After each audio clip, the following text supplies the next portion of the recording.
रूस यूक्रेन के युद्ध के बाद अब यूक्रेन इस पूरे हालात में अपने आप को अकेला पा रहा है और उसकी व्यथा इसी बात से समझी जा सकती है कि यूक्रेन के राष्ट्रपति जेलेंस्की ने साफ कहा है कि यूक्रेन को अकेला छोड़ दिया गया है और कोई भी देश और सैन्य संगठन उसकी मदद के लिए तैयार नहीं है।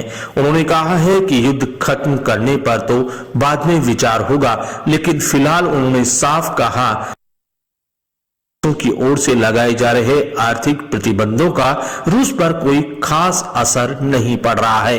उन्होंने कहा कि वे रूस के नंबर 1 दुश्मन हैं और रूस उसे उसी तरह से बर्ताव कर रहा है, लेकिन इसके साथ ही जेलेंस्की ने यह भी साफ कर दिया कि वे कीव में ही रहेंगे और यूक्रेन छोड़कर नहीं जाएंगे। उन्होंने कहा कि इस पूरे माहौल में यूक्रेन अपने आप को अकेला पा रहा है।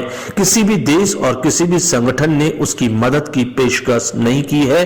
उनका यह बयान इसलिए महत्वपूर्ण है कि यह बयान उस समय आया है जब अमेरिका के राष्ट्रपति जो बाइडेन ने साफ कहा है कि अमेरिका रूस यूक्रेन के विवाद में सीधे तौर पर कोई सैन्य गतिविधि नहीं करेगा।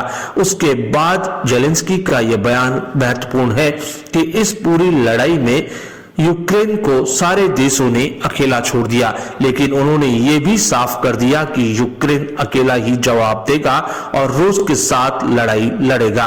उन्होंने ये भी कहा कि वे कीव में ही रहेंगे और लड़ाई जारी रहेगी।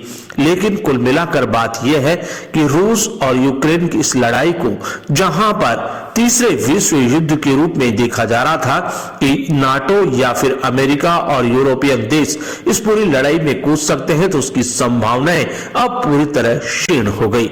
ये युद्ध मात्र रूस और यूक्रेन के यानी दो देशों के बीच की लड़ाई तक सिमट कर रह गया है। हालांकि यूक्रेन की राजधानी कीव में धमाके फिर भी देखे गए हैं और ये लड़ाई जारी है, लेकिन ये लड़ाई अब सीमित हो गई यूक्रेन तक और इससे दुनिया ने राहत की सांस ली है।